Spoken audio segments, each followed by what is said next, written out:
ನಮಸ್ಕಾರ ಫ್ರೆಂಡ್ಸ್, ನಾನು ಶ್ವೇತಾ ರಾಜೇಂದ್ರನ್ ಮಾತಾಡ್ತಾ ಇರೋದು ಲಕ್ಷ್ಮಿತಾ ರಾಯರ ಮಗಳು ಕನ್ನಡ ಯೂಟ್ಯೂಬ್ ಚಾನಲ್ಗೆ ತಮ್ಮೆಲ್ಲರಿಗೂ ಆತ್ಮೀಯವಾದ ಸ್ವಾಗತ. ಸ್ನೇಹಿತರೆ ಎಲ್ಲ ಹೇಗಿದ್ದೀರಾ? ಚೆನ್ನಾಗಿದ್ದೀರಾ? ನಾನು ಕೂಡ ಚೆನ್ನಾಗಿದ್ದೀನಿ. ಸ್ನೇಹಿತರೆ, ಇದೊಂದು ಪುಟ್ಟ ಮಾಹಿತಿ ಆದರೆ ನಿಜವಾಗ್ಲೂ ನಿಮಗೆ ತುಂಬ ಚೆನ್ನಾಗಿ ಕೆಲಸ ಮಾಡಿಕೊಡುತ್ತೆ. ಆದರೆ ನೀವು ನಂಬಿಕೆಯಿಂದ ಮಾಡ್ಕೊಂಡಾಗ ಮಾತ್ರ ಇದು ಅತ್ಯಂತ ಪ್ರಯೋಜನಕಾರಿಯಾದ ಕೆಲಸನ ಇದು ಮಾಡುತ್ತೆ. ಅದೇನಪ್ಪ ಅಂತ ಅಂದರೆ ನೋಡಿ, ಇದೇ 6ನೇ ತಾರೀಕು ಬಂದು ಅಮಾವಾಸ್ಯೆ ಇರೋದ್ರಿಂದ ಪ್ರತಿಯೊಂದು ಮನೆಯಲ್ಲೂ ಅಮಾವಾಸ್ಯೆಗೆ ಅದರದೇ ಆದ ವಿಶೇಷ ಪೂಜೆ ಪುನಸ್ಕಾರಗಳನ್ನ ನೀವು ಮಾಡ್ತಾ ಇರ್ತೀರ. ಆದರೆ ಈ ಬಾದಾಮಿ ಅಮಾವಾಸ್ಯೆ ವಿಶೇಷವಾಗಿ ಬಂದಿರೋದ್ರಿಂದ ಮಹಾಲಕ್ಷ್ಮಿ ಅನುಗ್ರಹ ನಮ್ಮ ಮನೆಗೆ ಆಗಬೇಕು ಅಂತ ಅಂದರೆ ನೀವು ನಾನು ಹೇಳ್ಕೊಡೋ ಅಂಥ ಒಂದು ಪುಟ್ಟ ತಂತ್ರನ ಮಾಡ್ಕೊಂಡಿದ್ದೆ ಆದರೆ ಖಂಡಿತವಾಗ್ಲೂ ಮಹಾಲಕ್ಷ್ಮಿ ಅನುಗ್ರಹ ಖಂಡಿತವಾಗ್ಲೂ ಆಗುತ್ತೆ. ಅದರಲ್ಲೂ ಮಹಾಲಕ್ಷ್ಮಿ ಅನುಗ್ರಹ ಆಗೋದಕ್ಕೋಸ್ಕರ ನೀವು ನಾನು ಹೇಳ್ಕೊಡೋ ಅಂಥ ಈ ವಸ್ತುನ ಎಲ್ಲಾದರೂ ನಿಮ್ಮ ಸುತ್ತಮುತ್ತ ಇದ್ದರೆ ಖಂಡಿತವಾಗ್ಲೂ ಹುಡುಕಿ ತಂದು ಇಟ್ಕೊಂಡು ನೀವು ಪೂಜೆ ಮಾಡಿ. ಯಾಕಪ್ಪ ಇದನ್ನು ಹೇಳ್ತಿದ್ದೀನಿ ಅಂತಂದರೆ, ಇದು ಕೆಲವೊಬ್ಬರು ದೊಡ್ಡವರು ಅವರಿಗೆ ಗೊತ್ತಿರೋಂಥ ಇದು ಸೀಕ್ರೆಟಾಗಿ ಅವರು ಮಾಡ್ಕೊಳ್ಳೋಂಥ ಪೂಜೆ ಪುನಸ್ಕಾರ. ನನಗೂ ಒಬ್ಬರು ಹಿರಿಯರು ಹೇಳಿದ್ದಾರೆ ಇದನ್ನು ಮಾಡ್ಕೊಳ್ಳೋದ್ರಿಂದ ಖಂಡಿತವಾಗ್ಲೂ ಒಳ್ಳೆಯದಾಗುತ್ತೆ ಅಂತ. ಅದಕ್ಕೋಸ್ಕರ ನಾನು ನನಗೆ ಗೊತ್ತಿರೋ ಅಂಥ ಮಾಹಿತಿನ ನಾನು ನಿಮಗೆ ತಿಳಿಸ್ತಾ ಇದ್ದೀನಿ. ನೀವು ಏನು ಮಾಡಬೇಕು ಅಂದರೆ ಸ್ನೇಹಿತರೆ, ಅವತ್ತಿನ ದಿನ ಕುಬೇರನ ಅನುಗ್ರಹ ಆಗಬೇಕು ಅಂತಂದರೆ ಮೊದಲಿಗೆ ನೀವು ಮುಖ್ಯವಾಗಿ ನಿಮ್ಮ ಮನೆಯ ಸುತ್ತಮುತ್ತ ಏನಾದ್ರೂ ಸೌತೆಕಾಯಿ ಗಿಡನ ಯಾರಾದರೂ ಬೆಳೆದಿದ್ದಾರೆ ಅಂತ ತಿಳ್ಕೊಬೇಕು. ಸರ್ವೇ ಸಾಮಾನ್ಯವಾಗಿ ಮನೆ ಮುಂದೆ ಪಾಟಲ್ಲಿ ಹಾಕ್ಕೊಂಡಿರ್ತಾರೆ, ಕೆಲವೊಬ್ಬರು ತೋಟಗಳಲ್ಲಿ ಹಾಕ್ಕೊಂಡಿರ್ತಾರೆ, ಕೆಲವೊಬ್ಬರು ಹೊಲಗಳಲ್ಲೆಲ್ಲ ಹಾಕ್ಕೊಂಡಿರ್ತಾರೆ. ಅಂಥ ಸೌತೆಕಾಯಿಯ ಗಿಡದ ಬೇರು ಎಲ್ಲಾದರೂ ಸಿಗುತ್ತಾ ಅಂತ ನೀವು ನೋಡಬೇಕಾಗುತ್ತೆ. ಆ ಬೇರನ್ನ ನೀವು ತೊಗೊಂಬಂದು ಏನು ಮಾಡಬೇಕು ಅಂದರೆ ನೋಡಿ, ಇನ್ನೂ ನಾಳೆ ನಾಡ್ದಿರೋದ್ರಿಂದ ಅದಕ್ಕೆ ನಾನು 2 ದಿನ ಮುಂಚಿತವಾಗಲೇ ನಿಮಗೆ ತಿಳಿಸ್ತಿದ್ದೀನಿ. ಎಲ್ಲಾದರೂ ನಿಮ್ಮ ಸುತ್ತಮುತ್ತ ಏನಾದ್ರೂ ಸೌತೆಕಾಯಿಯ ಗಿಡದ ಬೇರು ಏನಾದರೂ ಸಿಕ್ಕಿದ್ರೆ ಒಂದಿಷ್ಟುದ್ದ ನೀವು ಆ ಬೇರನ್ನ ತೊಗೊಂಬರ್ಬೇಕಾಗುತ್ತೆ. ಅದನ್ನು ನೀವು ತಂದು ಮನೆಗೆ ಸ್ವಲ್ಪ ಗಂಜಲ ಹಾಕಿ ತೊಳೆದು ಅದನ್ನು ನೀವು ಅರಿಶಿಣ ಕುಂಕುಮ ಎಲ್ಲ ಇಟ್ಟು ಅದಕ್ಕೆ ನೀವು ಒಂದು ಹಳದಿ ಕಲರ್ ಬಟ್ಟೆ ಒಳಗಡೆ ಅದನ್ನು ಇಟ್ಟು ಅದಕ್ಕೆ ಅರಿಶಿಣ ಕುಂಕುಮ ಇಟ್ಟು ಅದಕ್ಕೆ 1-2 ಕಾಯಿನ್ಗಳನ್ನ ನೀವು ಹಾಕಿ ಇಟ್ಟು ಅದ್ರ ಮೇಲೆ ನೀವು ಒಂದು ದಾರದಿಂದ ಹಳದಿ ದಾರದಿಂದ ನೀವು ಅದನ್ನು ಕಟ್ಟಿ ತದನಂತರ ಅದನ್ನು ದೇವರ ಮುಂದೆ ಇಟ್ಟು ಅದರಲ್ಲೂ ಮಹಾಲಕ್ಷ್ಮಿ ಫೋಟೋ ಮುಂದೆ ಇಟ್ಟು ನೀವು ಕುಬೇರನ್ನ ನೀವು ಅವತ್ತಿನ ದಿನ ನೀವು ಪ್ರಾರ್ಥನೆ ಮಾಡಬೇಕಾಗುತ್ತೆ. ಅದರಲ್ಲೂ ಮುಖ್ಯವಾಗಿ ನೀವು ನಾನು ಹೇಳ್ಕೊಡೋ ಅಂಥ ಈ ಮಂತ್ರನ ನೀವು ಹೇಳ್ಕೊಬೇಕಾಗುತ್ತೆ. ಯಾವುದಪ್ಪ ಅದು ಮಂತ್ರ ಅಂದರೆ ನೋಡಿ, ಓಂ ಯಕ್ಷಾಯ ಕುಬೇರಾಯ ವೈಶ್ರವಣಾಯ ಧನಧಾನ್ಯಾಧಿಪತಿಯೇ ಧನಧಾನ್ಯ ಸಮೃದ್ಧಿಂ ಮೇ ದೇಹಿ ದಾಪಾಯ ಸ್ವಾಹ. ನೋಡಿ, ಇನ್ನೂ ಒಂದು ಸರಿ ಆ ಮಂತ್ರ ಹೇಳ್ತೀನಿ ನೋಡಿ. ಕುಬೇರ ಮಂತ್ರ: ಓಂ ಯಕ್ಷಾಯ ಕುಬೇರಾಯ ವೈಶ್ರವಣಾಯ ಓಂ ಧನಧಾನ್ಯಾಧಿಪತಿಯೇ ಧನಧಾನ್ಯ ಸಮೃದ್ಧಿಂ ಮೇ ದೇಹಿ ದಾಪಾಯ ಸ್ವಾಹ. ಈ ಮಂತ್ರನ ನೀವು ಒಂದು 108 ಸರಿ ಆ ಬೇರನ್ನು ಹಿಡ್ಕೊಂಡು, ಅಂದರೆ ಆ ಬಟ್ಟೆಯಲ್ಲಿ ಕಟ್ಟಿರೋಂಥ ಬೇರನ್ನು ನೀವು ಹಿಡ್ಕೊಂಡು ಲಕ್ಷ್ಮೀ ಸಮೇತ ನೀವು ಕುಬೇರನ್ನ ನೀವು ಅವತ್ತಿನ ದಿನ ನೀವು ಪ್ರಾರ್ಥನೆ ಮಾಡಿದ್ದೆ ಆದರೆ ಖಂಡಿತವಾಗ್ಲೂ ನಿಮ್ಮ ಮನೆಯಲ್ಲಿರೋಂಥ ಅದರಲ್ಲೂ ನೀವು ಆ ಸೌತೆಕಾಯಿಯ ಬೇರನ್ನು ನೀವು ಉತ್ತರ ದಿಕ್ಕಿನಿಂದ ತಂದರೆ ಅಭಿವೃದ್ಧಿ ಆಗೋದ್ರಲ್ಲಿ ಖಂಡಿತವಾಗ್ಲೂ ಮನೆ ಅಭಿವೃದ್ಧಿ ಆಗೋದ್ರಲ್ಲಿ ಸಂಶಯನೇ ಇಲ್ಲ. ಯಾಕಂದರೆ ಉತ್ತರ ದಿಕ್ಕು ಬಂದು ಅಭಿವೃದ್ಧಿಯ ಸಂಕೇತ ಆಗಿರುತ್ತೆ. ಉತ್ತರೇ ಅಭಿವೃದ್ಧಿ ಅಂತ ಹೇಳ್ತಾರೆ.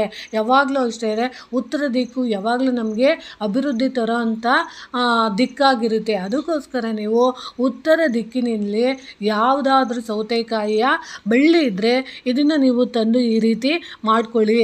ಅದರಲ್ಲೂ ಆ ಬಟ್ಟೆಯಲ್ಲಿ ಕಟ್ಟಿದಂತಹ ಸೌತೆಕಾಯಿಯ ಬೇರನ್ನು ನೀವು ಲಕ್ಷ್ಮಿ ಎದುರಿಗೆ ಇಟ್ಟು 2 ತುಪ್ಪದ ದೀಪನ ನೀವು ಅವತ್ತಿನ ದಿನ ಹಚ್ಚಿದ್ದೆ ಆದರೆ ಖಂಡಿತವಾಗ್ಲೂ ನಿಮ್ಮ ಮನೆಯಲ್ಲಿ ಯಾವುದೇ ರೀತಿ ಬಡತನ ಇದ್ರೂ ದಿನ ಕ್ರಮೇಣ ಅದು ಅಭಿವೃದ್ಧಿ ಮಾಡಿಕೊಡೋಕ್ಕೆ ಸಹಾಯ ಮಾಡುತ್ತೆ.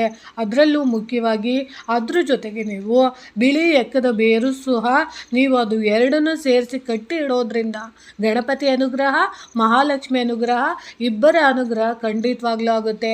ಅದರಲ್ಲೂ ಕುಬೇರನ ಅನುಗ್ರಹ ಆಗೋದಕ್ಕೆ, ಕುಬೇರ ನಮ್ಮ ಮನೆಗೆ ಆಕರ್ಷಣೆ ಆಗೋದಕ್ಕೆ ನಾವು ಆ ಸೌತೆಕಾಯಿಯ ಬೇರನ್ನು ನಾವು ಹುಡುಕಿ ತಂದು ನಮ್ಮ ಮನೆಯ ದೇವರ ಕೋಣೆಯಲ್ಲಿಟ್ಟು ಅದರಲ್ಲೂ ಬಾದಾಮಿ ಅಮಾವಾಸ್ಯೆ ದಿನ ನಾವು ಪೂಜೆ ಮಾಡೋದ್ರಿಂದ ಮನೆಯಲ್ಲಿನ ಹಣದ ಸಮಸ್ಯೆ ಬಗೆಹರುತ್ತದೆ, ಸಂಪತ್ತು ಹೆಚ್ಚಾಗುತ್ತದೆ, ನಿಮ್ಮ ಕುಟುಂಬವು ಸಮೃದ್ಧಿಯಿಂದ ಆಶೀರ್ವದಿಸುತ್ತದೆ ಎಂದು ನಂಬಲಾಗಿದೆ.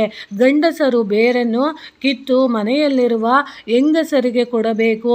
ನಂತರ ಕೆಲಸವನ್ನು ಮನೆಯಲ್ಲಿ ಮಹಿಳೆಯರು ಮಾಡಬೇಕು. ಒಮ್ಮೆ ಈ ಬೇರು ಸಿಕ್ಕರೆ ಸಾಕು, ಮುಂದಿನ 1 ವರ್ಷ ತನಕ ಬದಲಾಯಿಸೋವಂಥದ್ದು ಇರೋದಿಲ್ಲ. ಅದಕ್ಕೋಸ್ಕರ ನಾನು ನಿಮಗೆ ತಿಳಿಸ್ಕೊಡ್ತಿದ್ದೀನಿ.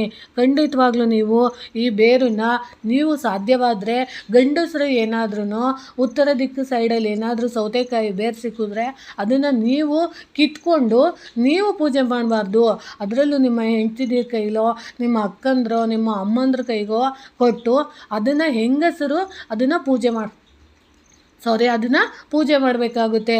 ಅದಕ್ಕೋಸ್ಕರ ನಿಮ್ಮ ಹೊಲದ ಸುತ್ತಮುತ್ತ ಇದ್ದರೆ ಇದ್ರ ಉಪಯೋಗನ ಪಡ್ಕೊಳ್ಳಿ ಅಂತ ತಿಳಿಸ್ತೀನಿ. ಅದರಲ್ಲೂ ನೀವು ಹೊಸ ಬೇರನ್ನು, ಅದು ಹಳೇದಾಗಿರಬಾರ್ದು, ಒಂಥರ ಬೇರೆಲ್ಲ ಒಂಥರ ಹೆಂಗೆ ಅಂದರೆ ತುಂಬ ಬಾಡೋಗಿರೋ ಅಂಥದ್ದು ಇರಬಾರ್ದು. ಆ ಬೇರು ನೋಡೋಕ್ಕೆ ತುಂಬ ಚೆನ್ನಾಗಿರಬೇಕು ಮತ್ತು ಗಟ್ಟಿಯಾಗಿರಬೇಕು. ಅಂಥ ಬೇರು ಒಂದು ಸ್ವಲ್ಪ ದಪ್ಪ ಇರಬೇಕು. ಅಂಥದ್ದನ್ನು ನೀವು ಕಿತ್ಕೊಂಬಂದು ಮನೆಯ ಹೆಂಗಸರಿಗೆ ಕೊಟ್ಟು ಪೂಜೆ ಮಾಡಿಸೋದ್ರಿಂದ ಖಂಡಿತವಾಗ್ಲೂ ನಮ್ಮ ಮನೆಯಲ್ಲಿ ಅಭಿವೃದ್ಧಿ ಅನ್ನೋದು ಆಗೇ ಆಗುತ್ತೆ. ಅದಕ್ಕೋಸ್ಕರ ನಾನು ಮನೇಲಿ ಏನಾದರೂ ಆರ್ಥಿಕ ಮುಗ್ಗಟ್ಟಿದ್ರೆ, ಮನೆಯಲ್ಲಿ ಶುಭ ಕಾರ್ಯಗಳೆಲ್ಲ ನಿಂತೋಗಿದ್ರೆ ಖಂಡಿತವಾಗ್ಲೂ ಆಗುತ್ತೆ. ಅದಕ್ಕೋಸ್ಕರ ನಾನು ನಿಮಗೆ ಇದನ್ನು ಹೇಳ್ತಾ ಇದ್ದೀನಿ. ಅದರಲ್ಲೂ ಮುಖ್ಯವಾಗಿ ನೀವು ಬಾದಾಮಿ ಅಮಾವಾಸ್ಯೆ ದಿನ ನೀವು ಮಾಡ್ಕೊಳ್ಳೋದ್ರಿಂದ ಖಂಡಿತವಾಗ್ಲೂ ಅನುಕೂಲ ಆಗುತ್ತೆ ಅಂತ ನಾನು ಹೇಳ್ತಿದ್ದೀನಿ.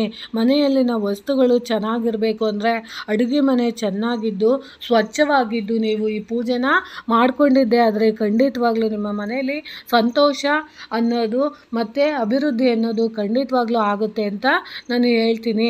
ಅದರಲ್ಲೂ ಮುಖ್ಯವಾಗಿ ಯಾವಾಗ್ಲೂ ಶುಕ್ರವಾರದ ಸಮಯಗಳಲ್ಲಿ ಅಥವಾ ಅಮಾವಾಸ್ಯೆ ಟೈಮ್ಗಳಲ್ಲಿ ನಾವು ಇದನ್ನು ಮಾಡ್ಕೊಳ್ಳೋದ್ರಿಂದ, ಅದರಲ್ಲೂ ಶುಕ್ರವಾರಕ್ಕೆ ಸಮಯದಲ್ಲಿ ನಾವು ಇದನ್ನು ಮಾಡ್ಕೊಳ್ಳೋದ್ರಿಂದ ಖಂಡಿತವಾಗ್ಲೂ ಒಳ್ಳೆಯದಾಗುತ್ತೆ.